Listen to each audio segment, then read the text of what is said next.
Assalamualaikum warahmatullahi wabarakatuh.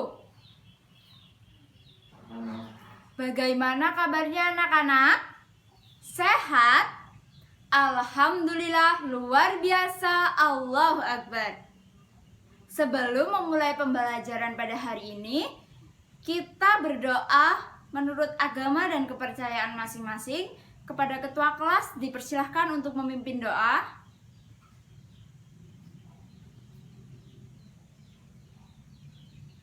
Amin. Alhamdulillah kita telah melaksanakan pembacaan doa.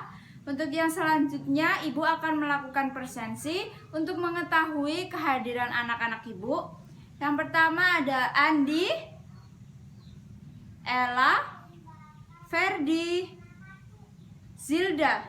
Alhamdulillah hadir semua anak-anak Ibu.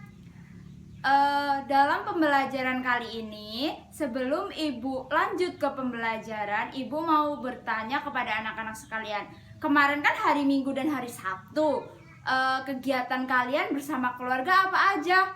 Oh iya Andi, makan bersama. Ella, berlibur ke pantai, bagus. Pada berlibur semua ya anak-anak. Untuk pembelajaran hari ini, kita akan membahas materi tentang macam-macam perpindahan kalor. Sebelum Ibu membahas lebih jauh tentang macam-macam perpindahan kalor, Ibu akan bertanya kepada anak-anak sekalian, siapa di sini yang pernah membuatkan bapaknya kopi atau susu atau teh? Iya, Ella, Zilda, pintar. Nah, saat kita membuat teh, pasti diaduk dengan sendok. Nah, ketika air panas dituangkan, sendok tersebut digunakan untuk mengaduk. Nah, sendok itu akan terasa panas atau tidak? Iya, benar, terasa panas karena ada air panasnya. Nah, seperti yang Ibu jelaskan tadi, Ibu ada sebuah gambar. Nah, ini ada anak yang sedang memegang tangan atau mengepakkan tangan di depan api unggun. Yang selanjutnya ada sebuah sendok dan gelas yang diisi air panas. Yang selanjutnya ada apa ini? Ini adalah menjemur baju. Di sini siapa yang sering bantu ibunya untuk menjemur baju? Nah, menjemur baju harus di bawah terik matahari. Kenapa ya baju ketika di bawah terik matahari itu bisa kering? Nah, pertanyaan itu akan Ibu jawab dalam penjelasan materi. Oke, untuk materi selanjutnya, apa itu panas ya? Panas adalah sebuah perubahan suhu dari suhu tinggi ke suhu rendah. Iya, apa coba? Zilda diulangi. Iya, benar, perubahan dari suhu tinggi ke suhu rendah. Dalam benda-benda yang bisa menghantarkan panas, ada benda yang bisa menghantarkan panas, ada juga benda yang tidak bisa menghantarkan panas. Contoh sendok tadi salah satu benda apa ya? Ada yang bisa jawab dari pertanyaan Ibu? Ya, Zilda, benar, benda aluminium. Nah, benda aluminium itu kan tadi ketika dipegang diisi dengan air panas, sendoknya akan terasa panas atau hangat. Berarti benda tersebut bisa menghantarkan panas. Nah, benda yang mampu menghantarkan panas dengan baik disebut konduktor. Apa?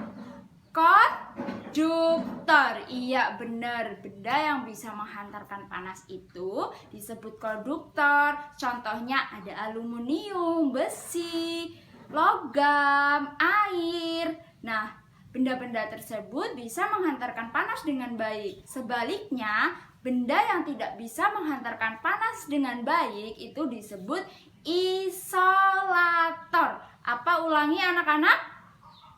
Isolator. Benar sekali anak-anak pintar. Nah, benda-benda isolator itu tidak bisa menghantarkan panas dengan baik, atau bisa dikatakan tidak bisa menghantarkan panas. Jadi, contoh benda-benda isolator itu ada plastik, kain, karet.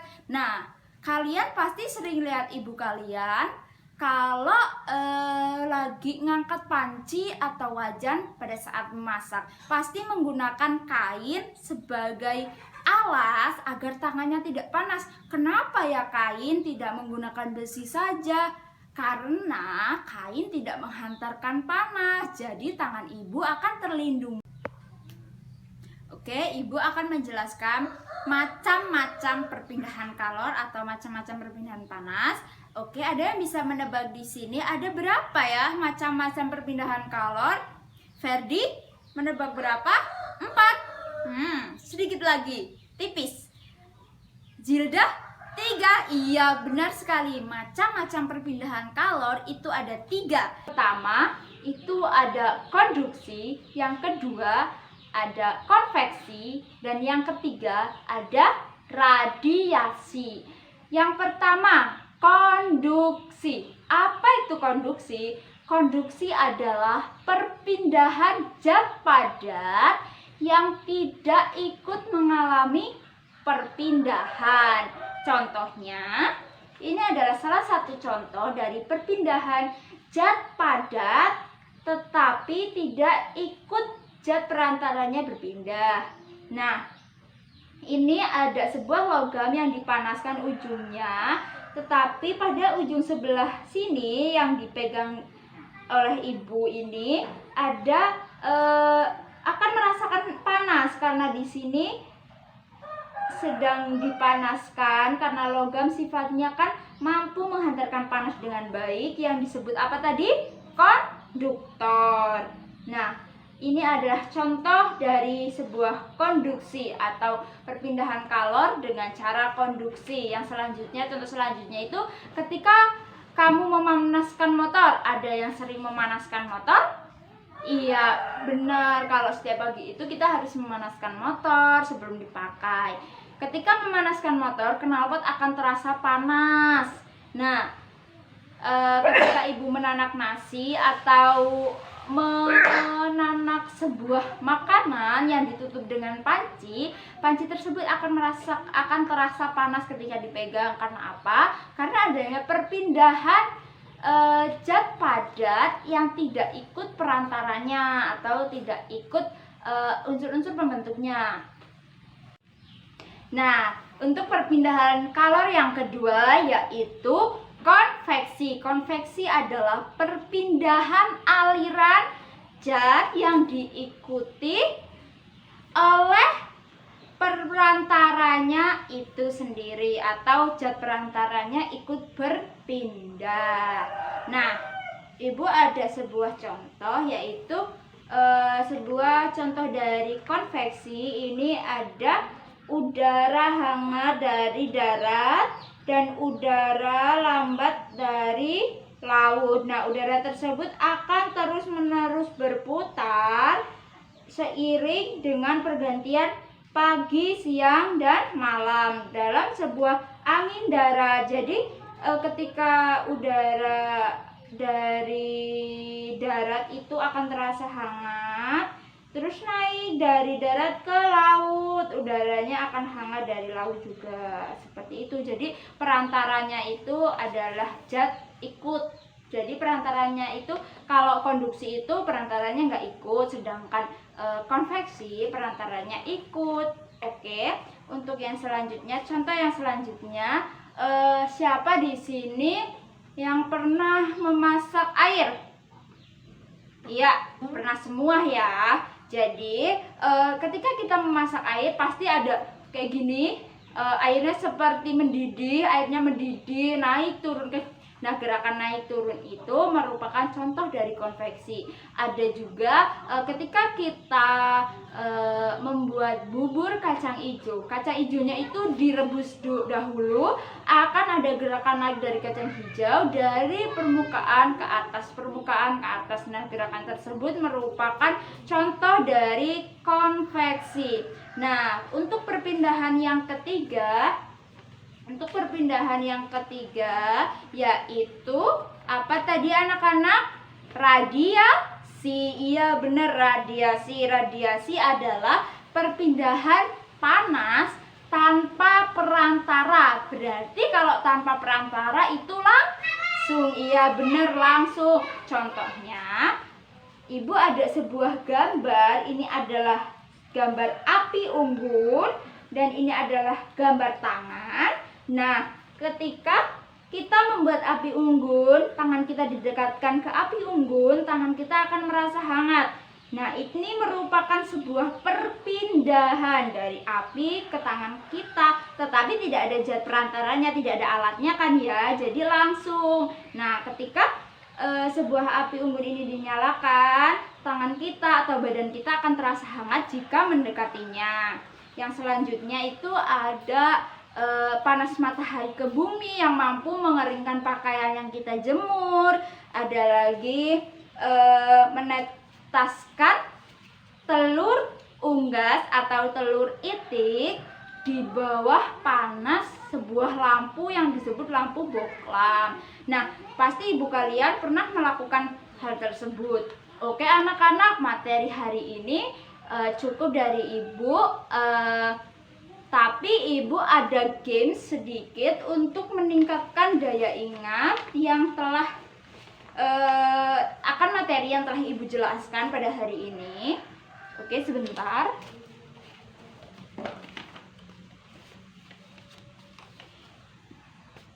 Ibu akan ada games untuk tebak-tebakan. Nah, ibu nanti akan menyebutkan satu kata di mana kalian harus menebaknya.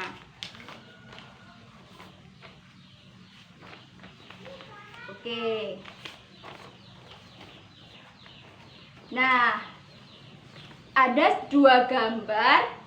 Di sini tadi ibu telah menjelaskan apa aja ya, banyak sekali ya, dari konveksi, konduksi maupun radiasi. Nah, dari dua gambar tersebut akan dijelaskan bahwasanya wah ada tulisannya ya, nggak apa-apa. Oke, untuk yang disebut dengan radiasi yang mana? Jilda, yang tangan sebelah kanan, iya benar. Ayo kita buka bersama. Ini adalah radiasi. Nah, yang selanjutnya ini apa ya kira-kira? Tadi yang alirannya itu terus ketika udara hangat di darat dan udara di laut pun hangat. Nah, itu disebut konveksi. Nah, ada lagi. Ini contoh dari apa? Kalau kita memasak air terus dimasukkan ke dalam gelas, nah sendok tersebut akan terasa hangat karena adanya perpindahan panas atau disebut dengan kalor. Iya benar anak-anak, ibu pintar-pintar. Nah, yang selanjutnya itu ada sebuah pemanasan. Nah, ini tadi ibu udah jelasin apa ayo pemanasan. Nah, ini apa? Ada api, ada tangan. Kira-kira apa ya yang ketika ada sebuah api, tembaga atau besi dipanaskan, maka tangan kita akan terasa hangat atau panas. Ini disebut dengan, ya Freddy, jawab apa? Iya, konduksi. Benar sekali anak-anak ibu. Nah, oke, ibu akan tebak-tebakan lagi. Tadi ibu udah jelasin isolator dan konduktor. Di sini ada yang bisa jawab apa itu isolator. Oke, Andi? Iya benar, isolator adalah sebuah benda yang tidak mampu menghantarkan panas dengan baik, atau bisa dikatakan tidak mampu menghantarkan panas. Oke anak-anak, tes atau games pada kali ini ibu cukupkan sampai di sini. sebelum mengakhiri pembelajaran pada hari ini, marilah kita membuat kesimpulan bersama-sama. Untuk materi hari ini apa anak-anak? Macam-macam perpindahan kalor. Ada 2 klarifikasi atau klasifikasi benda yang bisa menghantarkan panas dan tidak bisa menghantarkan panas. Benda yang mampu menghantarkan panas disebut konduktor, contohnya besi, aluminium, dan lain-lain. Benda yang tidak bisa menghantarkan panas, isolator. Iya benar, benda yang tidak bisa menghantarkan panas itu disebut isolator. Nah, selain itu, materi selanjutnya yaitu ada sebuah macam-macam perpindahan panas atau perpindahan kalor. Itu ada 3. Yang pertama yaitu konduksi, konveksi, dan radiasi. Kalau konduksi itu dari benda padat tetapi tidak ikut zat perantaranya. Kalau dari konveksi itu zat perantaranya ikut, atau perpindahan panas di mana zat perantaranya ikut berpindah. Kalau radiasi itu tanpa adanya zat perantara atau secara langsung. Iya benar. Untuk contoh-contohnya sudah Ibu jelaskan. Sebelum Ibu mengakhiri, Ibu akan memberikan sebuah tugas di mana tugas tersebut akan memberikan pengetahuan atau wawasan tambahan agar materi yang Ibu jelaskan pada hari ini mampu terserap dengan baik, dan sebagai upaya tindak lanjut agar apa yang tidak diketahui mampu diketahui dengan baik dalam bentuk tugas atau PR yang dikerjakan di rumah. Oke, sebelum mengakhiri pembelajaran pada hari ini, ada baiknya kita baca doa terlebih dahulu. Oke, kepada ketua kelas dipersilahkan untuk memimpin membaca doa.